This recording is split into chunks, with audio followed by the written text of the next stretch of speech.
to another episode of Drunken Wizards. I'm Christopher Hitchcock. And I'm Matthew Marler. And I'm really tired. I just got done with the 9-hour shift from work, which I wasn't even supposed to be there, and just, like, god damn it. It's the worst kind. And you know what was even worse about it? Was that, like, I was sleeping, and, like, my phone woke me up, and it was, like, the call from work. And it was the guy who recently just became manager at the theater. Like, he was working with us for a bit, and then he got promoted. AKA, he beat me out of the position.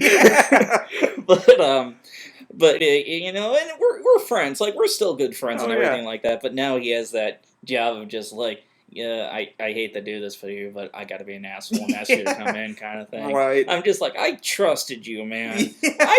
We were friends once. We were friends, and now you're waking me up at 11 in the morning. It sucks, man.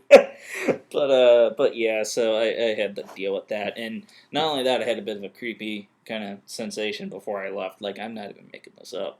Like, we have like radios, you know, in box office, so we can communicate with each other, and I had to give someone their break in box office, so you're by yourself in box office, and it's steering in between shows and whatnot, so nobody's there, and you're all by yourself. And the radio started like making static sound, like, and it kept like turning on and off. I'm just like, this is getting really weird, and like.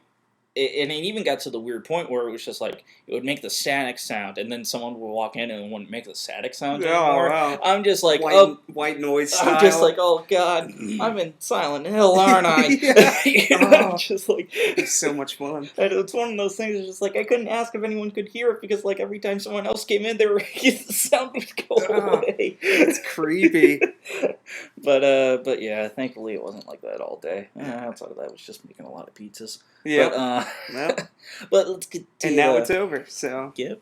And now it's over, and we can talk about a movie that came out a couple of days ago. We saw, and we slept and did other things, and then we decided to talk about it. Magic Mike, right? I have a story about Magic Mike, yes. But I haven't seen it yet. Yeah. But I've done walks, and I'll tell it real quick. Basically, we walk in, and like every single time I walk that show, it's during one of the male strip performances. Well, of course. So it's one of those things where I'm just like, I'm starting to think this whole entire movie is just like a giant strip tease with men in it. Right.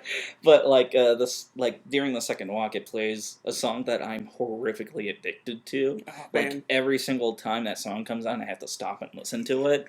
Is it Addicted to Love? Because that's what I imagine playing. Like, no, it's worse. Oh. It's Raining Men. Oh, and I don't classic. know what the fuck it is about that song, but it's just like every single time I hear that song, I'm just like, oh my god, I have to listen to this song. It's so good. Oh, that's hilarious. And I don't know if that's just like a sign that I was gay from the very beginning or what, but it's just like whenever It's Raining Men comes on, I just gotta you just gotta start dancing. Just gotta dance to it. And I bet the soundtrack to Magic Mike is probably one of the best soundtracks. I'm not gonna lie. So far, the music in it's not that bad. Like, I walk into it and just like, music's alright. And, you know, it's kind of a tongue-in-cheek thing, of course, you know, since it's male strippers. But But anyway, we're not here to talk about male strippers. We're here to talk about Spider-Man. Yep. Alright, so... The goodness. Okay, so you like Spider-Man. I loved it. Now, let me just say, walking into this movie, as I said the last time that we recorded, I was not looking forward to it, and the main reason why I was not looking forward to it was basically the villain choice. It wasn't the fact that it was, and you know, a new Spider-Man or new, you know, it wasn't the fact that it was a reboot that was bothering me. I thought it was a really shitty choice for a villain. Okay. And it was just like to start off a movie. Yeah, you know, it's just like you have all these other villains in Spider-Man's mythos. Why start with the guy who accidentally turns into a lizard, you know? Right. And I'm just like, you know, who the fuck cares about the lizard, you know? Ultimately, and it's like, why not Dr. Octopus or Scorpion, you know? Throw in some Rhino action, you know? Rhino, that's another. That would actually be... Okay. Just gave an awkward look to each other, like, epiphany. We'll get more on that later. Like, seriously, we just stopped and looked at each other, just like, oh shit, dude. We know what's coming. But, So you walked in with a different point of view, but... Yeah, it was just like, I don't mind that it's a reboot, because, you know what movie hasn't been rebooted at this point? Outside of Total Recall, which will be remade soon. But it was just like, I wasn't crazy about the villain, and, our buddy Donovan made a very good point about the suit, about it not having the belt, and it was drawing attention to his crotch, which, quite honestly, like, when you watch the movie, that's not the case at all, because you barely see his crotch, outside of the one moment when he jumps at the guy, goes, crotch! Yeah! Classic Spider-Man line. Yeah. But, yeah. That's great. I'm gonna have to pull that clip when it comes out. Oh, that definitely. soundbite when it comes out on DVD and put it with a couple of anime stuff. But So your mind was changed, like when you saw the movie. When I saw the movie and I saw the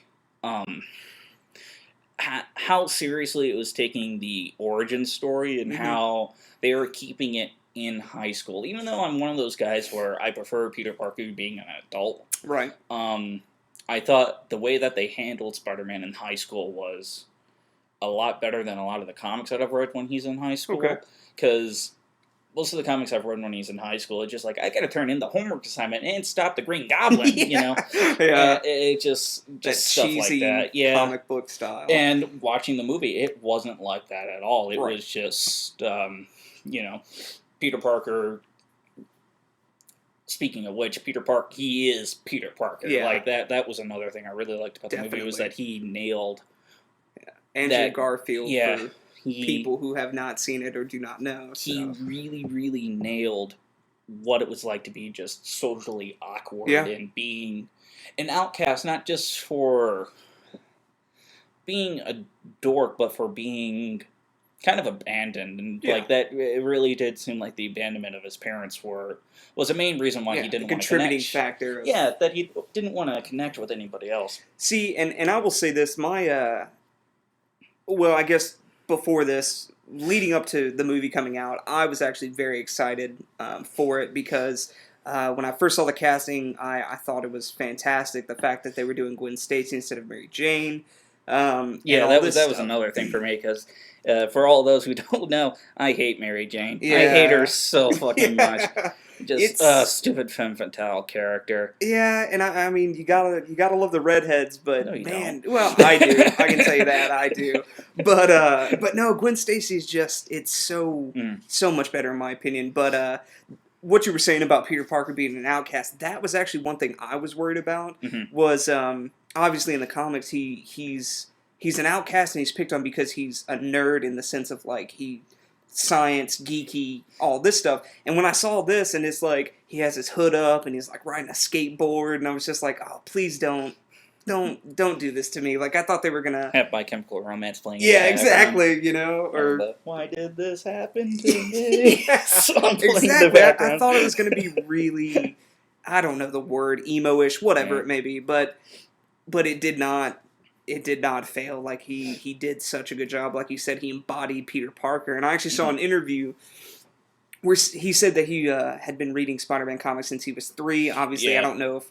Sometimes I feel like actors say things just to connect, but see, I believe it. I had actually saw another interview where I'm a person that watches The Daily Show religiously, and they've done 2 interviews, both of which are with Spider-Man actors in it. Okay. And both of them are really good for different reasons. The one with Andrew Garfield, one of the things he actually said was growing up, one of the main cartoons he would always watch was the Spider-Man thing, and that's where the 90s cartoon. Yeah, the 90s Spider-Man cartoon, and that's where he drew a lot of his inspiration from that version of Peter Parker, and I'm just like, that's pretty awesome, It's just like, say what you will about that cartoon. I thought, that cartoon really nailed what Spider-Man was about. Definitely. But, and the other one is, it's not a serious interview. It's with the person who was with, Officer Stacy. Dennis Leary? Yeah, it was with Captain Stacy. Okay. Do whatever you can. Watch that episode of The Daily Show, because it's one of those things, like, the person they had, reserved to come on had, quit on them last minute, and so they're just like, we need someone to come in. And apparently, he's like really good friends with. I was about to say Dennis Leary. I mean, he did comedy obviously before he started doing him acting, and I forgot guy who runs the Daily Show. I forget his name. Jon Stewart. Yeah, Jon Stewart. Apparently, they were like really good friends. All right. And so it was like them just ripping on each other the entire time, and awesome. like really, and it's uncensored online, so they're constantly saying like fuck you," kind of things. Hilarious. But yeah, watch that. But it's but it just like everything about that movie was just so well thought out, and I really like the idea that they brung back the web shooters, because that was one thing I always was like really excited about, was that they were going to bring back the web shooters, because the web shooters were always kind of like a weakness in Spider-Man's kind of armor. Definitely. You know, because the moment that the villains break it, or he runs out. Or he runs out of red cartridges. Improvise on the spot. I love that. That's one thing that, spoilers, that's one thing that actually kind of happens towards the end of the movie. And it was just like, that's a really great that they brung that into the story. Yeah, it was fantastic. And it was something that was definitely missing from the Sam Raimi movies as well. And I do want to say this right now. The third Spider-Man, which I want to meet the person that was like, man, that was a good movie, because I want to punch him in the face, first off. But the first movie of the Sam Raimi trilogy I enjoyed, and then the second one started to teeter off for me, but obviously Dr. Octopus I thought was fantastic, all this stuff. But after seeing this movie, I think it blows those three movies out of the water, and it makes me really dislike those movies more. So I just wanted to say that now, because I'm probably going to rip on that a lot as I bring in the good for the Amazing Spider-Man. I will say, like, bringing up the Sam Raimi movies, I think the first ones are alright. Yeah. I thought it was a good introductory to Spider-Man. Now, like, I don't know if I've already said this, but I was not really that big into Spider-Man anyway. Okay. Like, he was never really a character that suited my fancy, like a lot of other people do, and it was one of those movies just like, this is a good Spider-Man movie. Kind of like how I see the Iron Man movies. Okay, I'm just like, I'm not that big on Iron Man, but it's a good Iron Man. It's a good, it embodies, And I really like the second movie, mainly because of the bank scene. Yeah, I like that bank scene, like that whole entire bank heist, and when he kidnaps Aunt May, and she's beating him over the head with the umbrella. He starts scaling the bank. Yeah. And it was just one of those things, just like, that is a Spider-Man comic. That's true. And it was a lot of fun to watch. And like you said, it tears off towards the end, but it was one of those things, just like that scene by itself really elevated the movie for me, and it really made it worthwhile. Right. Third movie sucks. There's no denying that. But now, I do want to bring up something about that bank scene, because it's something me and a really good friend of mine always talk about, because we are big Spider-Man fans. And obviously, it's been said before. I think I know what you're going to bring up. Okay, Dr. Octopus is a human being who just happens to have these tentacles that are like so much more powerful. He cannot withstand a punch to the face by Peter Parker. Okay, I want to get that out right now. That is something that has always bugged me, because you have superhuman strength, and he's punching Doc Ock in the face, and he's just taking it, and I'm like, no way. But that's just me being picky, I guess. Well, I thought you were going to mention the fact that what bank has like gold coins and bags like that anymore. Oh, that's true too. But I mean, that was another reason why I like that scene so much. But yeah, getting back to this recent one, like, even though going into the movie I'm just like, who the fuck cares about the Lizard? Right. They really do an awesome job of like making this character really interesting. Oh yeah. And really kind of conflicted, and you kind of watch him. It's kind of like The Fly in a sense, where you watch this character get progressively more aggressive and worse and more out of his mind. Keeps, like, jacking himself with the serum, and like they already established the fact that he has been wanting to grow his appendage back that he's lost. Obviously, if you don't know, the Lizard, Curtis Connors, has his arm missing. That's why he's doing cross-species genetics, blah blah blah.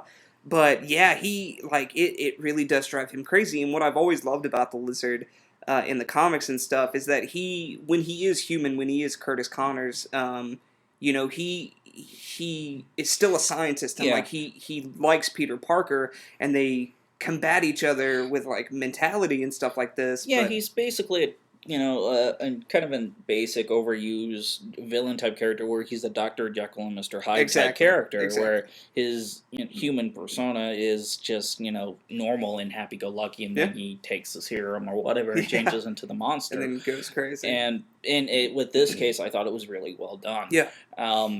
And another thing, like, he got really freaky towards the end of the movie. Yeah, like, there was one scene in particular that made me kind of, like, just jump out of my seat a little bit, where it was, like, when Gwen Stacy was hiding and he just pops his head. Beautiful. Like, that was one of those things that was just, like, even though his face was kind of goofy looking, like, for, like, long periods of time when it's looking on him, he's kind of smirking a little bit, I'm just like, funny. Yeah. But, it was one of those things just, like, in short periods, seeing that face just kind of go across the screen was really creepy, especially when he was like screaming and stuff like that. And the sewer scene too, where obviously it's coming because he he's trying to, or Peter Parker, Spider-Man's trying to track the lizard, and it like shows his tail, and then he jumps at him. Like that was pretty jumpy scene because it's just it is kind of creepy. Now, along the lines of the sewer scene, I really liked when he made the giant web. Oh yeah, thing where it's like kind of like a sonar. Pipes. Yep. Yeah, basically it was one of those like he was tracking the sonar,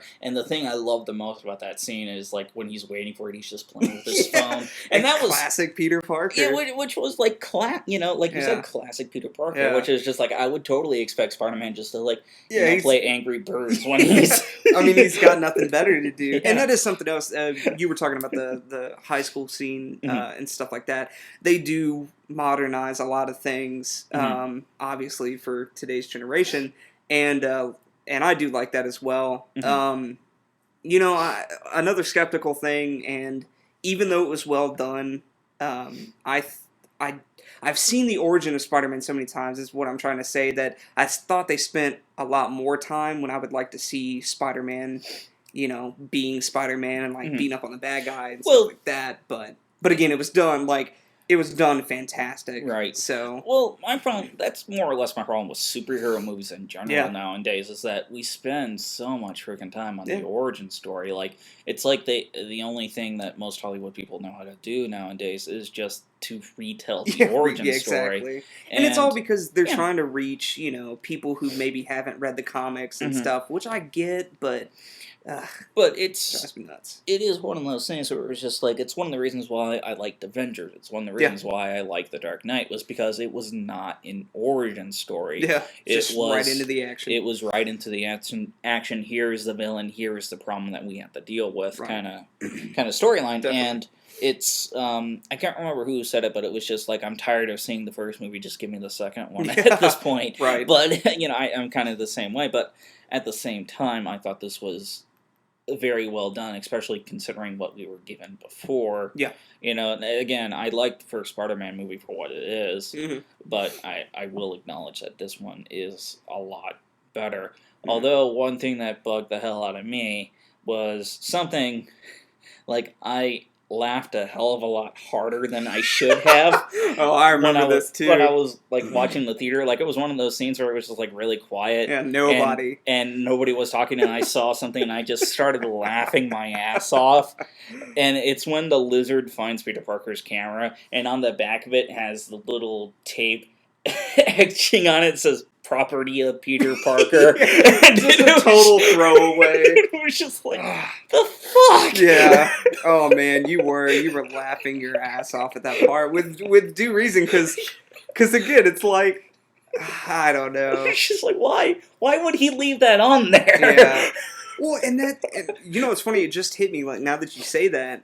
Something else in the movie, which I it really didn't bug me, but it's just something to think about. Like, he really throws his identity away in this movie. See, that was another thing. Well, that's always something that's bothered me with the Spider-Man movies in general. Like, all these movies have the same fucking problem. Okay. It's like the directors get off on Spider-Man taking off his mask. Yeah, I agree.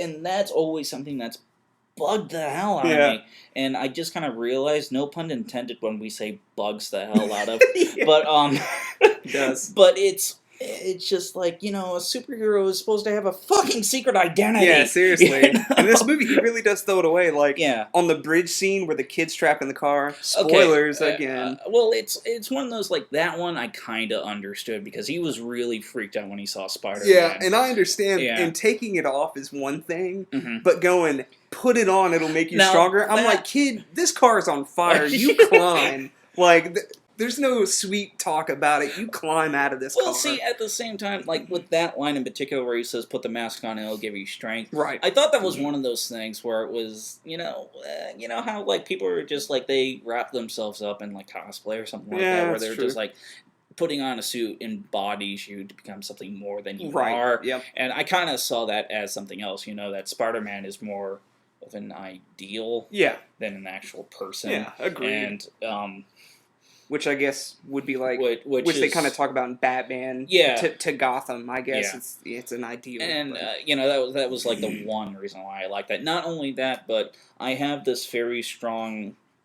I'm not even too sure what you would call it, but I kind of demand that almost every single superhero movie at a point or series has the main hero rescuing a small child. Yeah. I'm one of those people who are just, like, growing up reading comics, that is always an image that has, like, just the defenseless, kid who just can't, who's caught in the middle of it all. He was caught in the middle of it all, and this person who has all these powers just, like, defends this small, innocent thing. Yeah. And, I'm really glad that Spider-Man did this, and I thought it did it really well, too. Yeah, where it not only did he defend him, he empowered the small person to, help him. Granted, it was one of those things just like, why did you even tell him to climb when you could just, like, hit the web it's shooter? All could have been over. Yeah. Well, and I don't know, like, it doesn't, I can't say that. It kind of bugs me, but I feel a big problem. See, we're going to keep doing it. Yeah. We're going to keep saying it now.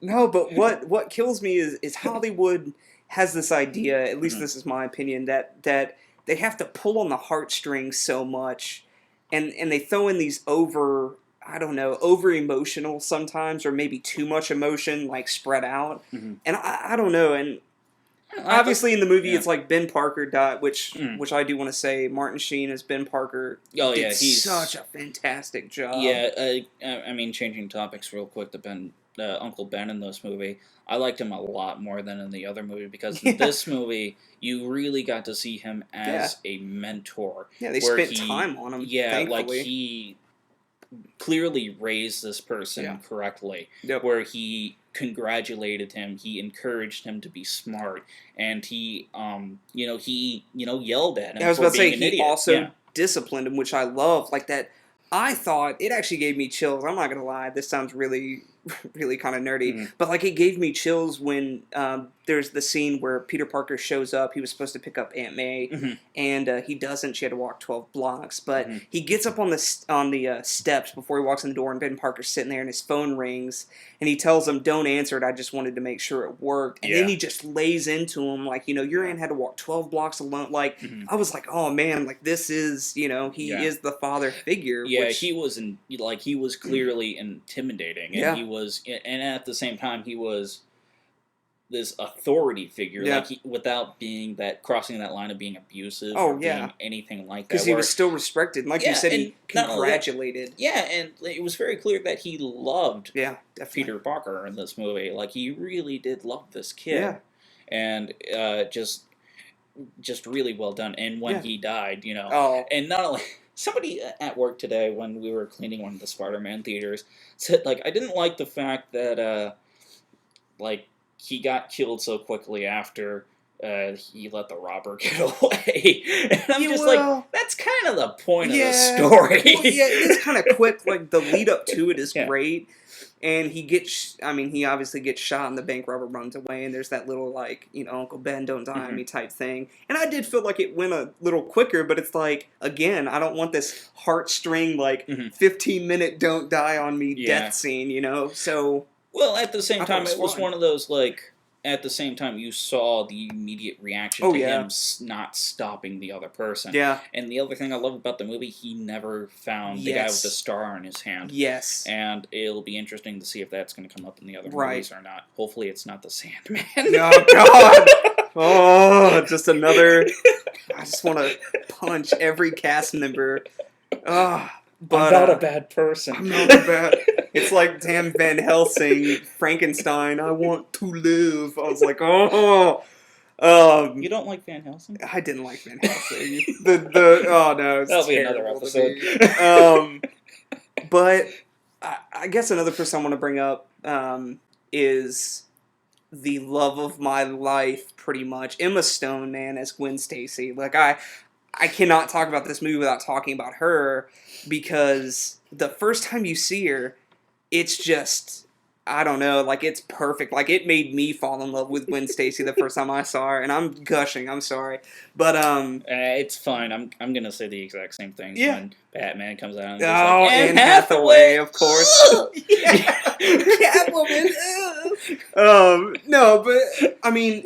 Obviously, Emma Stone's a beautiful girl, and she, I thought, was a perfect fit for Gwen Stacy. Yeah, I'll agree with that. She was great, Gwen Stacy. Yeah. Granted, there were one or two lines at the beginning that were really cliche. Yeah. Like that line where she goes just like, I want to make sure you know who you are. You know, it's just like... And there's also a lot of drops to stuff like that. Like when when Peter Parker's going to eat dinner with Gwen and her family... You know, he comes through the fire escape and she's like, do you have your suit? And he's like, suit? And I'm just like, all right, we get it. Yeah. Puns aside, you know, he's Spider-Man. But yeah, she did a fantastic job, and there's something I wanted to bring up. Obviously, I don't know, I'll post a link maybe or something if you want to, if on my Twitter or whatnot, but there's a great article that I read on comicvine.com, and it's called Why Gwen Stacy was the love of Peter Parker's life. Mm-hmm. And it basically dives into the fact that without Gwen Stacy dying, Mary Jane would have never changed her ways. You know, she probably would have been, I know you don't care about Mary Jane. But it talks about how, because Gwen Stacy was like the science geek as well, that they connected on more than a physical level. Like, they were intellectual with each other, and it drove, you know... Anyway, you got to read the article on Comic Vine. It was great, but just made me love Gwen Stacy even more. Is basically what I'm trying to say. Now, one thing I think we should go ahead and get into is like our theories about what's going to happen next. Definitely, because that was one thing I really liked about this movie as well, was that it definitely leaves it open for more of what's going to happen. Because like, one thing I really loved was that Norman Osborn is not in the movie per se, but he's a dominating figure. Name drop like crazy in that movie. And like, I loved like when Peter Parker walks into Oscorp for the first time, he sees that poster and it's just a shadowy figure holding the world. Yeah, and I'm just like, holy shit. Yep. And they talk, obviously in the movie, they say that Osborn's dying, and that's why they're trying to pretty much make the serum so they can cure him and stuff. So, But now, one thing I thought was really interesting about the movie was that Dr. Connors introduces this thing that Osborn has called the Tree of Life. Yes. And basically the idea is that all of creation, like each and every animal, is an extension from humans in one way or another. Yeah. And in this movie, technically, it goes into the cross-genetic mutant thing. Well, not mutants. That's another movie. But like with Lizard, you know, half man, half lizard. With Peter Parker, half spider, half man kind of thing. Yeah. And I'd really kind of like to go back and see the movie again, just to have a closer look at the Tree of Life and see what other animals are in there. Yeah. Because I'm starting to think with this series, I think the Tree of Life is going to be a big thing, with Oscorp being like this dominating kind of figure in the background. Yeah. Kind of like how S.H.I.E.L.D. was in the other movies, kind of bringing the Avengers together. I think this Tree of Life thing is going to be a branch of like who the next villains are going to be. Definitely. And I'm putting this out there now. I think it's probably going to lead up to a Sinister Six. Yeah, which we did talk about after we saw the movie, on how amazing it would be if they brought like the Sinister Six in. I mean, that is one thing with movies in general. They always do the one bad guy per movie, and then they kind of add more in. There are some exceptions to the rule. Right. Like some might say that Superman 2 is a combination of Lex Luthor and General Zod, and Batman Batman Returns is Catwoman and Penguin. Yeah, and in Batman Begins, they do Scarecrow and Ra's al Ghul. But it's one of those things, just like they're not necessarily connected with each other. Right. Which I guess Superman 2 a little bit, but it's been a while since I've seen Superman 2. Now I'm thinking about it, but where was I going with this? But anyway, with Sinister Six, it would be really cool to see these characters join up with each other. Agreed. And one thing we were kind of talking about was, it'd be, I don't think people are going to be waiting, 7 movies for this to happen. I mean, granted, it worked with the Avengers, but I doubt it's going to be, because, I'm sure people are going to be like, I want the crossover movie now. Yeah, kind exactly. Of thing. So I think what they're going to do is kind of have it like the James Bond movies. Like, this is one, kind of taking a step back. Before Spider-Man 3 came out, we, saw the piece of trash that it was. And it said that both Venom was going to be the main bad guy and Sandman was going to be in the movie as well. What I originally thought they were going to do was have this kind of like a James Bond kind of opening where it's in the middle of an action scene already that's unrelated to the story, and that the Sandman was going to be that villain during the first opening scene. And I think something like that would really work for Spider-Man. Yeah, I agree. Have Kraven the Hunter, who, my theory off the Tree of Life, will be a tiger. Well, and I will say about the Tree of Life, I have seen it. I saw it again with my brother, and I can tell you the ones that I remember seeing it a second time is a rhino, which is another reason I looked at you, because I was like, man, please Rhino. do it. Yeah, because that's what I want to see, is like a brute character that really just comes in, wrecks stuff, and then say Spider-Man takes him out. And again, it's one of those characters where it's just it wouldn't necessarily be good for a whole entire movie. Like the character we were talking about after we saw the movie was the Vulture. Yeah, was just not a good full movie. Not a full movie, but he'd be good for an opening scene kind of thing. Just robbing a bank or something else, and then Spider-Man stops him. Yeah, and but the other characters on the Tree of Life didn't really strike me. There was a Wasp, which I know there is a Wasp in as a villain in the comics. Was there a Bat? Because that's something. I don't think I saw a Bat. Okay, and I know what we're leading into is after the credits. The scene after the credits. Let the speculation begin now on who that was. Because, the obvious first thing we thought was maybe it's a Mysterio, someone who can disappear and stuff like that. It wasn't that. And, my money is going to be on, what's his name? Morbius. Yeah. I honestly think it might be Morbius because it goes into the cross-genetic mutation thing that was in this movie already. And, he would be, between Bat and Man. Yeah. And he becomes, this vampire that feeds off of plasma or something like that. Sure. But, and I think that would be another really kind of cool character to have, mixed in with this. And not only that, vampires are popular anyway, so what the fuck ever. Why not? And it's just, again, I think that would be another one where it would be a good full movie, because you have this character that's just kind of going across. He's one of those people where it's just he's not meant for an action scene, he's meant for build up. Not just build up, but for a chase. Okay. Yeah. He goes from one character, kind of like a mystery thing, because that's how I always remember those episodes of the show. Was Spider-Man would come across the body or something like that, right? Go across. And that was the episode where he came across Blade, right? Yeah. No, him and Blade team up to take on Morbius. I remember that.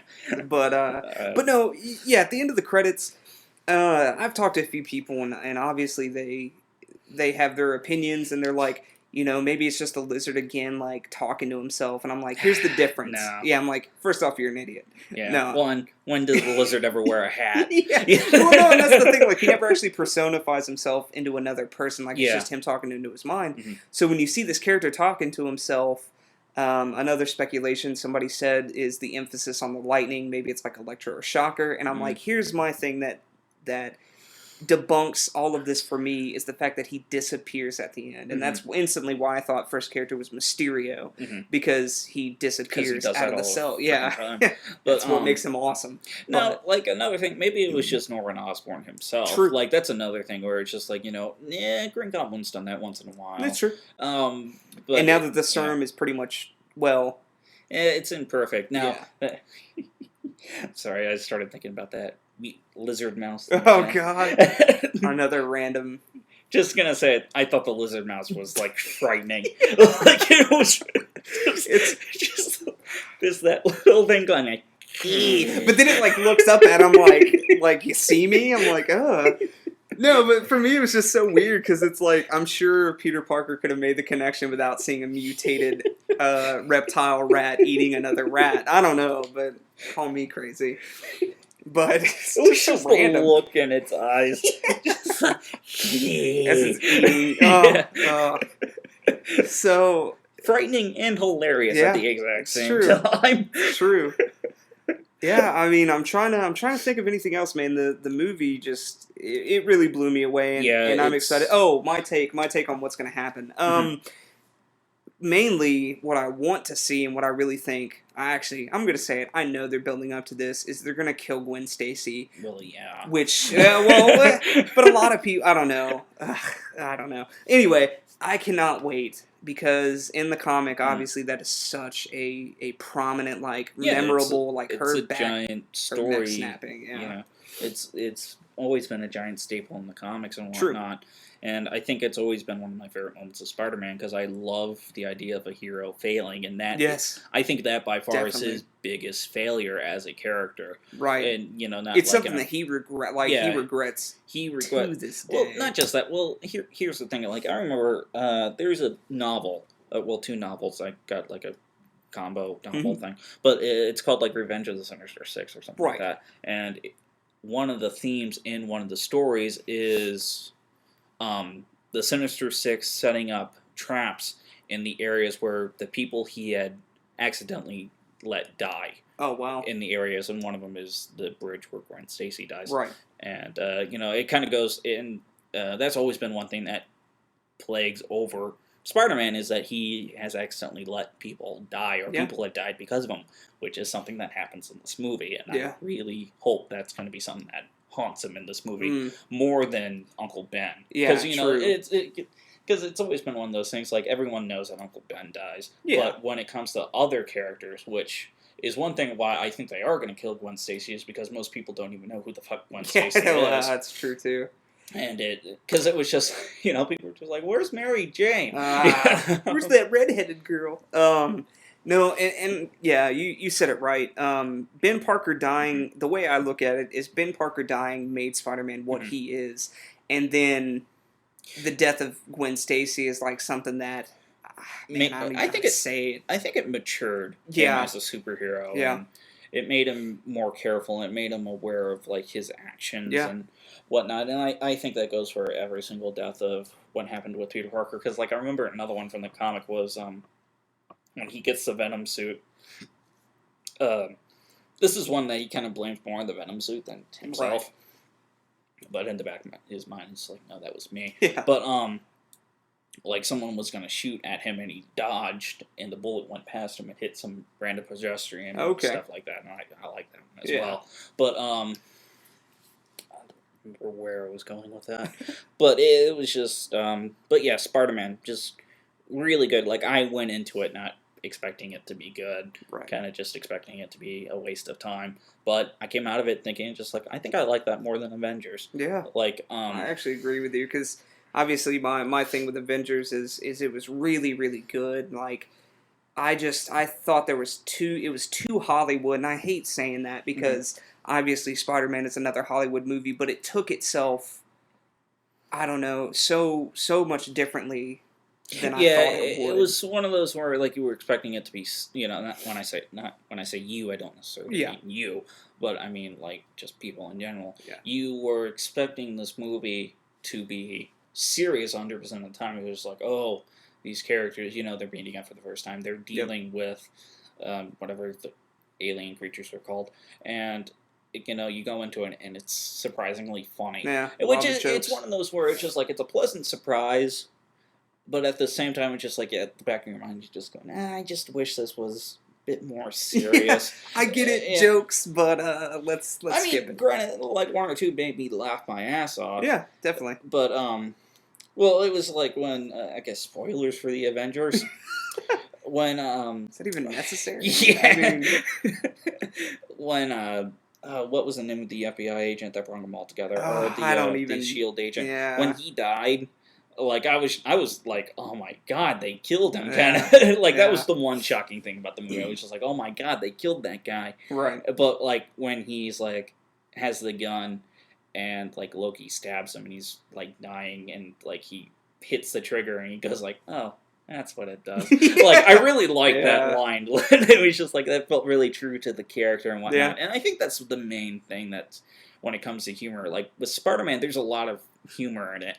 And it's well-balanced humor, and that's the thing I really like about it. Like, the first scene where he's in the car with the car thief, I love that scene because the car thief is constantly trying to get out of the car, and Spider-Man keeps using his web to close the door as and he's talking to him. Makes him climb out the window. Like, he's like, all right, go out the window, And the guy just rolls out.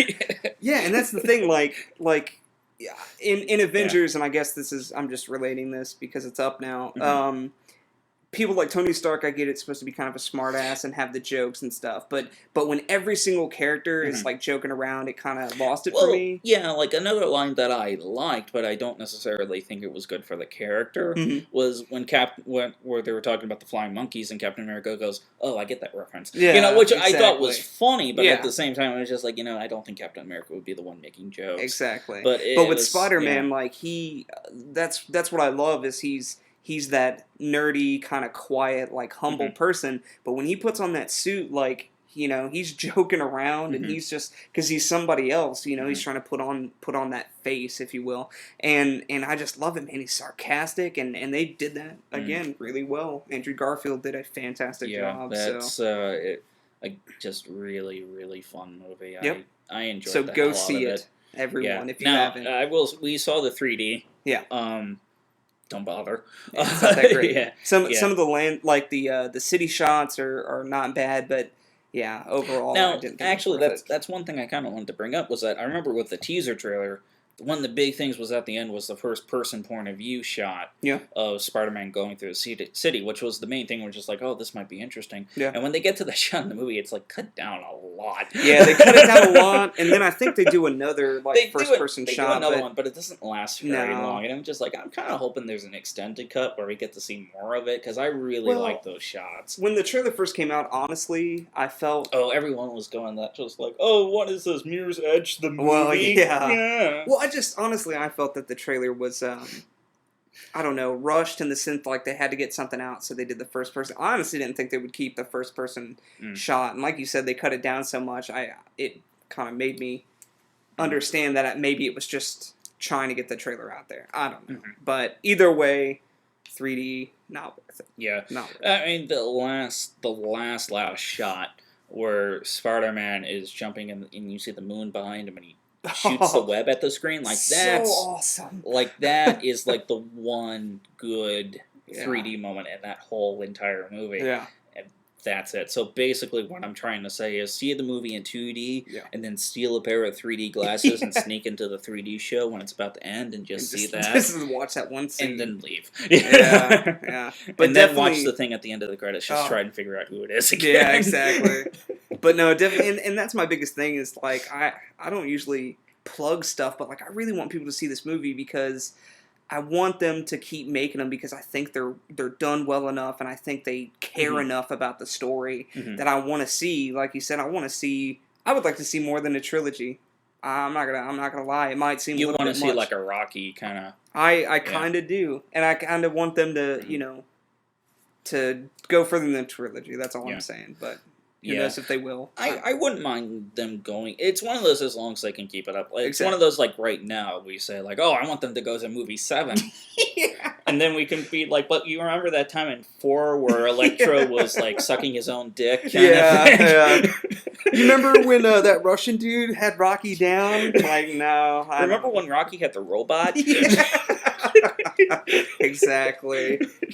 So yeah, again, all in all, fantastic movie. Go see it and rant and rave about it because you should. For sure. And so far, it's been one of those movies where just like people have been saying that they like it and whatnot at our theater. So I think it will do well. Good. I hope so. Although one thing I will say is kind of bullshit is not so much just I think this is just more the ridiculous state of Hollywood right now. They're just like this movie is record breaking, and it was just like, well, why? Yeah. And they're going just like this movie is it's the highest grossing movie to be released on a Wednesday or on a Tuesday. Of course.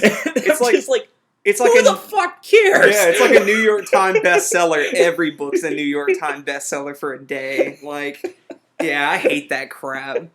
Because I saw another statistic where they said, the one that made me laugh was this movie beat out Transformers in terms of box office totals. I'm like, which it congratulations. Should have. Yeah, just thank God. Oh, man. Oh, and I do want to bring up another point, and obviously I saw it again with my brother, like I said, real quick. I don't know how many people who are going to hear this that have kids, but if you know people that have kids, don't take your fucking children to see that movie unless they can shut up. Because I'm sorry, like, I saw the first time I saw it, it blew my mind. The second time I saw it, I thought I was going to see more, like, understand more and catch things. I could not. I actually hated the movie the second time I saw it because there were two kids talking through this entire thing, and they kept asking every 5 minutes, "Is that Spider-Man?" I would be like, "Yeah, that's fucking Spider-Man. How do you? Who do you think it is?" Like, oh man, it really made me mad. I'm sorry. That's my rant, but kids should not go see movies if they cannot understand and comprehend what's going on, because they're just going to talk. It's not the Lorax. I think that's the big thing. It's not dumbed PG-13 for a reason, really. But, I mean, it was just like, getting on the topic of, like, kids and stuff like that. Like, I remember when I went to go see The Secret World of Arietti. It was one of those things that actually kind of warmed my cold little heart kind of things. Where it was just like, the movie ends, and I'm just like, that was a really good movie and stuff like that. And, like, right after I had that thought, this kid kind of goes up and screams, "That's a really good movie!" And I'm just like, oh, he has taste. Right. Yeah, there's some kids that'll melt your heart out there. But that was like one of the few times where it was just like, where I wasn't going to go like, "Hey, shut up, kid." Yeah. And I'm just like, definitely. Why is a parent even taking a kid to go see J. Edgar? Yeah, exactly. The conspirator. I'm like, what are you doing? Well, all right. So the next thing you've presented me with our last talking point. Okay, so this is something else I kind of want to do for the show. We got a request from someone who is close to us who watches the show, who will be renamed nameless for right now unless we bring him onto the show, which is kind of doubtful because I think he'll be just like, no, when we ask him, and that'll be the only thing he says. Yeah, but, right. But he was basically saying that he thinks our show is too long, which I disagree. But it's just one of those things, whatever. Different strokes for different folks kind of thing. Right. But one thing I wanted to go ahead and do is we are going to put limitations on ourselves, so we're going to keep things down to 2 topics. We're going to try and keep everything down under an hour. I want it to be longer crossed. I want it to be longer than 30 minutes, but shorter than an hour. So I want that time frame. But not only do I want us to talk about movies, but I want us to talk just about random shit as well. And so I'm going to start something where it's just going to be, I'll probably come up with like an official name for this later, but just like random questions. It's like the question of the day so far. Or question of the week, by week, whatever. But, so here's my question for you this week, and I will ask you the question. Okay. I will get your answer, and then I will say my answer, because I've thought about this way too much. And also, actually, before you do that, I would like to pitch this out to the listeners as well. If you have an answer for this question that you put it in the comments. Put it in the comments. Put it in the comments. Send us an email. Yeah, and that's we'd like to hear if you have questions for us that you want to just randomly ask our opinions on. And here's the thing. We're probably not going to do super serious questions. Yeah. Like, what do you think of Obama? Like, we're not going to do that. But, But boy, could I answer that question. No, I'm just kidding. No, but yeah. Like all of a sudden the podcast goes really dark. You know? just like our country's going down the shitter. Yeah, cops bust in because we're conspirating. Like, yeah, I can see it happen. But anyway, we want these to be goofy fun. Like, okay, so here we go. Question of the week. If you were a woman, who would be the worst superhero boyfriend? Oh. I have my answer. Oh, man. And here's the thing. I've had restrictions. Okay. There are 2 superheroes you cannot name. One is Batman, because as we all know, all of Batman's girlfriends are basically the equivalency of red shirts. Yeah. They're just dying left and right. Yep, they do. So if you become Batman's girlfriend, you're dead. You're out. Yeah, or you become Catwoman. But and the second one is Spider-Man, because it's pretty much attached to the hip with Mary Jane. Yeah. You know? Yeah. Plus, I think he'd be a good boyfriend. So, and this is the worst. Yeah. This is the worst. And worst boyfriend. If you were a woman, who would be the worst boyfriend superhero? Okay. And, okay, now this is the other thing. Now, granted, I did say that about Spider-Man. Let's have maybe he's having an affair. Okay. You know? Alright. But I think with Spider-Man, I think he'd be just like, oh, I miss Mary Jane. Yeah. Kind of thing. So, okay, so let's say, is... if you said Superman, you wouldn't, Lois Lane would be knocking on the door, just like, I want my man. Yeah. So, okay, so who See, this is tough because, I have been thinking about it a little bit, but it's I really don't know. Honestly, when you first sent me that question, the first thing that popped in my head, for some reason, was the Iron Fist. Just because that sounds really uncomfortable. That's the first, I swear to God, it's the first thing that popped into my mind. I was like, this sounds terrible. But, I don't know, I have a hatred for Aquaman, and I think, I don't know. He would always smell like fish. He has a hook for a hand. Okay. You know. I'm just gonna say mine was Aquaman. Yes. But I'll get into my reason later. Okay. Yeah, that's not my answer. I don't know. You have superhero. They can do so much more than a regular man. So it's what would be so terrible? But I don't know. I'm gonna have to go with Ant-Man.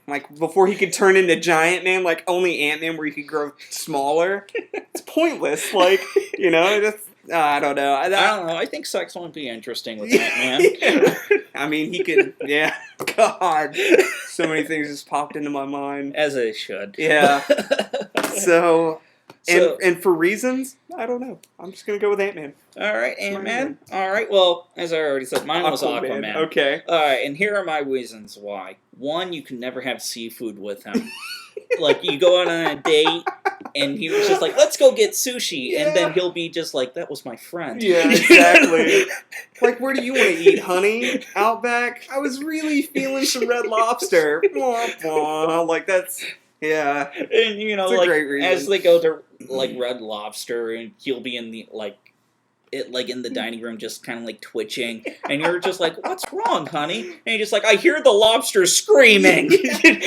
On the other hand, though, I can kind of see him having a field day picking his own lobster to cook, diving into the tank, and I don't know. But... Or he could be just really mean about it, just okay, which one of you fuckers wants to die? Yeah. And it's just okay, so you have the wife and kids, and just you didn't give me a present for Christmas, Jim. You're the one. Yeah. And here's the other thing. Aquaman, as we all know, can talk to fish, we were just talking about. And I have this weird kind of idea that he might like tentacle porn. Probably. And he is probably the only superhero who is capable of making that happen. And, right. You'll be in the bedroom and just oh, honey, I'm ready for it. And just well, that tentacle fantasy you've always been talking about? And you'll be like, what? No, yeah. I don't remember that. And then it's well, too late. And, the door burst open with these tentacles and pulled you in and starts raping you. He's come on, sweetie, I brought my friend from 20,000 Leagues. Oh, no. Yeah. No, that's a good, that's a good, I can see it. It would be terrible. It'd be terrible. And not only that, but he'll have weird phases of dress. Maybe if you're lucky, you'll get the orange and green outfit. Yeah. And it's just well, at least he's wearing a shirt this time around. And the other time, it's just what are you doing with your hair this time around? Is that a hook for a hand? Yeah. What are you doing? Exactly. But yeah, listeners out there, if you have any input on who the worst superhero boyfriend would be, please comment because I want to hear more people's take. I did have a second one, but I've forgotten Here we go. his name. But like the male guy from the Wonder Twins. Oh, the brother? Yeah, the brother. Because, like, one, like, he'll always be just like, where's my sister? Yeah. You know, is he the one that can only turn into water? Is that the sister? And that was his power, is that he can only turn into water. And, you know, like, it'll be like that Harvey Birdman joke, just like, why do you know the location of Wonder Woman? Because that was the water. Yeah, you know? Exactly. But, and, you know, that would be the... And here's the thing about his superpowers. He couldn't, like, fascinate you with his powers to turn into an icicle or something like that. Because he needs his sister. Yeah, exactly. In order to transform it. And, I mean, at best, he has a monkey with him when you go on a date. And it's just like, ooh, it's a purple monkey. Yeah. You know? And if he even if he did have a sister, like, all he could do is probably turn into the bucket of water for you to mop the floor. Like, that's the extent of... Well, I was thinking, you know, maybe he'll be like a little romantic, just like, ooh, your drink's getting hot. I'll turn it into an ice cube and melt it down for you. Yeah. Don't drink me! Yeah, exactly. Yeah, terrible. But that's a great question. I look forward to more of these. And not only that, like, just thinking about it, like how he looks in the cartoon show where he just has those dead eyes. Oh, yeah. Just staring at you with a smile. That'd be kind of creepy. Yeah. But yeah. And, like, when I was originally thinking of the question, I'm just like, why don't we just do super heroine kind of character? Right. And I was just like, you know what, they all kind of suck. Yeah, they all kind of suck, but they're all obviously extremely attractive, so... Now, on that note, I do have a little side story that I like to tell every now and then. All right. I got into a conversation with a couple of guys from college, and I think I might have told you the story already, but one of my friends, my friends were all really into comics at that point, and he brought up the question of if you got your girlfriend to a point where she was comfortable with you doing anything with her. Oh, okay. Which super female heroine. Heroine. Super. I don't know why I can't say heroine. Yeah. Which heroine from a comic book would you choose? Ooh. And I'm just like, well, ooh. I guess Black Canary. You know, just kind of trying to be original. Yeah. And he was like, that's nice. I'd honestly pick Silk Spectre. I'm just like, yeah, I guess, you know, just like, not my taste, but, you know, I appreciate yours. Right. And the third guy who was at the table was strangely quiet. Oh, God. And we were just like, come on, dude, what's your answer? Oh, and here's the thing. He's a giant Batman fan. Like, I've never met a Batman fan as big as this guy. Okay. Like, it was one of those things, like, constant Bat paraphernalia everywhere. Yeah. Wow. And he was one of my best roommates ever. But anyway, we were just like, come on, man, we kind of know what your answer is going to be. Just say it. And he's just like, well, I've done it. We were just like, excuse me? What? And he's just like, I've done the whole entire costume sex thing. Yeah. We were just like, go on. Yeah. And he was just Continue. well, I mean, I was in the Batman outfit. She was Catwoman, and we had sex all night long. That would be so uncomfortable. All that leather. Wow. We were just like, kudos to him. We hate you. Yeah. Kudos to him. I hope one day. Because Supergirl, here I come. Funny, though. That is funny. But yeah, so that was going to be the question of this week. All right. If you have your questions, and here's the other thing, we're going to drop some info on you now. Our Twitter is up. We have a new site that's up. Yep. I'm desperately, we're in the submission process of getting this onto iTunes, so you can have it on your podcast. You know, you can subscribe to it and stuff like that. When that's finalized, I'll let everyone know where you can find it.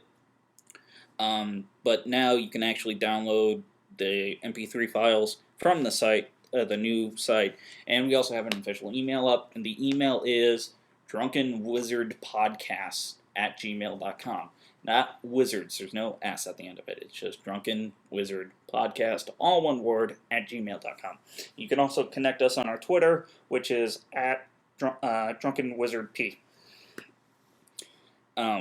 If you want to talk to me, ask me or Matt a specific question, or you just want to say, like, I think your voice is super sexy or whatever, please do. Mine is at CJ Hitchcock, like it's always been, and Matt's is... at Comedy of Error is mine. All right. So, we really do want interaction with people. We do want this to catch on, and we have fun doing this. We really enjoy doing it, yeah. So and again, on the website, there's also, I think there's like a rating system for the episodes, and again, comments, send us messages, whatever you guys, whatever you think. If you want to come up with the question of the week and you think it should be heard, send it to us, and we'll probably debate it. So, and at the same time, I'm also going to put this out, and I don't think I've talked to you about this yet. Okay. But if you want a chance to advertise your podcast on here, let us know. If you scratch our back, we will scratch yours. Definitely. That's the other thing. So, like, if you want an ad space on us, just let us know, and we'll help push your show. Or if you want to pick us up for your whatever station, throw some dogs a bone. Yeah, let us know. Just let us know. Listen to us. Yeah. But, like us, please. Yeah. So that's going to be it for this week. Yeah. I'm Christopher Hitchcock. And I'm Matthew Marler. Thanks for listening, guys. Remember to not... I need to come up with a catchphrase. I need to come out with an exit line. Oh, and one more thing before we actually do sign out for realsy. We are going to try and do this every week. Yes. Reason for the gap between episodes, I had to go on quote-unquote vacation. It kind of turned into hell really quickly. Loosely, but, vacation. But that was the reason why I was gone, and or why there wasn't a show for 2 weeks. But now there is a show, and we hope to be doing it more often. So, real sign-off. See you later. Take it easy.